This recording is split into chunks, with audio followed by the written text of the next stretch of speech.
I didn't see her hand move at first, only heard it, the sharp crack slicing through the afternoon like something breaking that could never be fixed. My head snapped toward the sound, and there she was, my daughter. Frozen for a split second, eyes wide, hand pressed against her cheek as the redness bloomed under her skin. Then the scream came, raw and disbelieving, as her world had just tilted off its axis. Everything inside me surged at once. Heat, anger, disbelief. Something primal, tearing loose. My body moved before thought could catch up, heart pounding so hard it drowned out everything else. Karen stood there, unmoved, almost proud, as she'd just proven a point no one asked her to make. Time seemed to stall, stretching that moment into something endless, something permanent. That was the moment Karen destroyed her own life. She just didn't know it yet. Not even for long. It didn't start with that moment. Nothing ever does. The real story began weeks earlier in the kind of quiet neighborhood where people pretend everything is perfect as long as no one looks too closely. Karen was already in control long before anyone admitted it.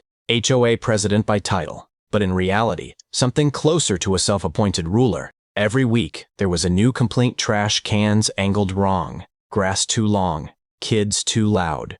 Small things that slowly stopped feeling small because she made sure they didn't. Then came the meeting where everything shifted. She stood at the front like she owned the air in the room and announced it. No bikes on the street anymore. A safety concern, she called it. A danger to order. No discussion, no vote that mattered, just a decision, delivered like law. But what made it worse was how selective that law became. My daughters, Emily and Daniela, were suddenly the problem. Their bikes were unsafe, disruptive, not appropriate.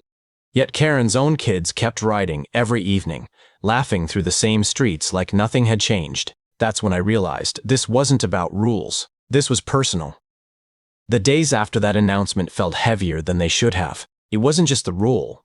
It was the way it settled over everything, like something unfair pretending to be normal. My daughters didn't understand it at first. They kept asking the same question, quieter every time. Like, maybe the answer would change if they softened it enough. Dad, why can't we ride our bikes anymore? There's a kind of silence that hurts more than words, and I found myself trapped inside it every time they asked. I tried to explain it in ways that made it sound reasonable, but nothing about it was reasonable. Not really, especially when I looked out the window and saw Karen's kids racing down the street, laughing freely, turning circles like the world still belonged to them. And mine? Mine sat on the curb. Watching, waiting, like passengers in a life that had suddenly stopped letting them participate. That contrast started eating at me in a way I couldn't ignore. Same street. Same rules, supposedly, but somehow two completely different realities depending on whose house you lived in. I finally walked over to Karen's place that evening. I didn't knock politely this time. When she opened the door, she already had that expression like she was ready to dismiss me before I even spoke. I asked her straight, why were her kids allowed to ride while mine weren't? She didn't hesitate, didn't even blink. I make the rules, like that. I explained everything. Like that ended the conversation. And as I stood there, looking at her like she had just rewritten fairness into something personal, something inside me changed. Saturday morning came in quietly, like nothing in the world had ever gone wrong on that street. The air felt softer, the kind of stillness that makes you forget conflict even exists. Birds were loud in the distance, kids' voices faint from other blocks. And for a brief moment, everything almost looked normal again. I was sitting with a cup of coffee when Emily and Daniela walked up beside me. They didn't ask loudly this time. They were careful, like they were afraid of the answer. Dad, can we ride our bikes today? That question hit differently. Same words as before, but this time, something in me didn't tighten with hesitation. It loosened, slowly, like something that had been held too long. It finally gave way. I looked at them, really looked at them, and saw how much smaller this situation had made them feel. Then I said it, go ride your bikes. For a second, they didn't even react, like they were waiting for me to take it back. And then it hit them. Their faces lit up instantly, like someone had switched the sun back on. They ran for their bikes, laughing, racing down the driveway as the world belonged to them again. For a moment, everything felt normal, but that didn't last long. I saw it happen in slow motion the moment Karen stepped out of her house. The door didn't just open.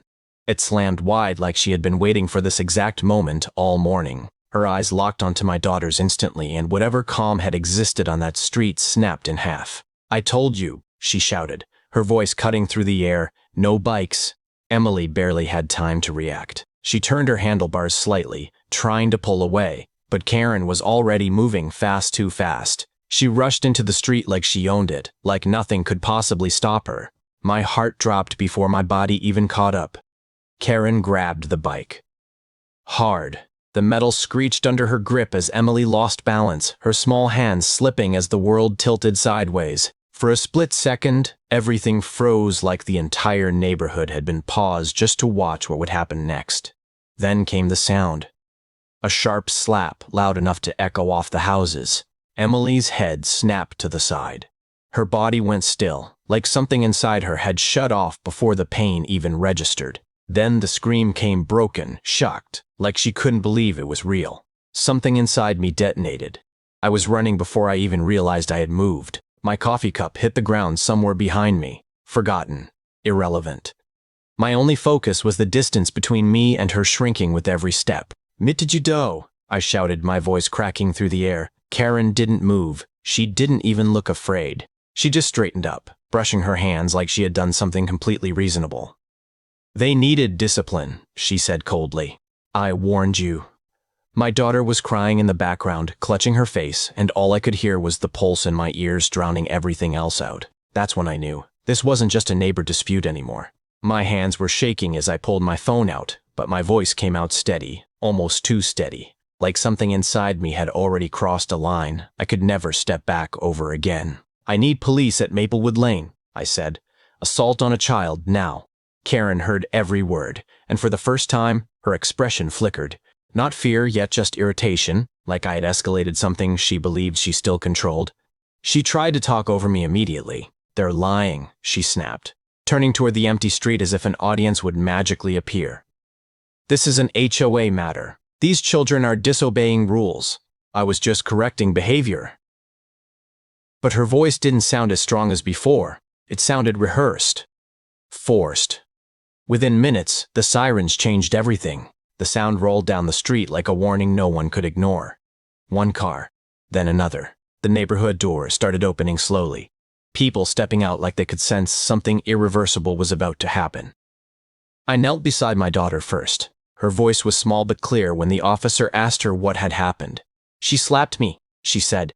"That was all it took." The shift was instant. The officer's posture changed. His tone dropped into something firm and final. No discussion, no HOA explanations, just action. "Ma'am," he said, stepping toward Karen, "turn around." Karen froze. "You can't do this. I'm the HOA president." The cuffs came out anyway. Cold, final, unquestionable. For the first time, Karen looked scared. The days after that arrest moved faster than anyone expected, like the neighborhood was finally exhaling after holding its breath for too long. The court case didn't drag on with drama or excuses. The evidence was already clear, and Karen's own words had sealed most of it. Assault on a minor. Abuse of authority, disturbing the peace. Each charge stripped away another layer of the image she had built for herself. In court, she tried to stand tall, still clinging to that HOA title like it meant something beyond the walls of a small neighborhood. But it didn't. Not here. Not anymore. The judge didn't look impressed, and the jury didn't look uncertain. When the verdict came down, there was no celebration on Karen's face, only disbelief slowly collapsing into silence. Guilty. Outside the courtroom, the story had already escaped. Neighbors who once followed her rules were now the ones sharing the footage, the details, the truth. The HOA board quietly moved to distance itself from her. Meetings were held without her name even being spoken too loudly, as if she had become something embarrassing they needed to erase. Back home, everything had changed. No more rules shouted from across the street. No more control disguised as order. Just space. Just peace. And most importantly, my daughters were finally back where they belonged on their bikes, riding freely down the same street that had once been taken from them, now filled with neighbors watching, smiling, even cheering them on. Karen wanted control, but she ended up losing everything.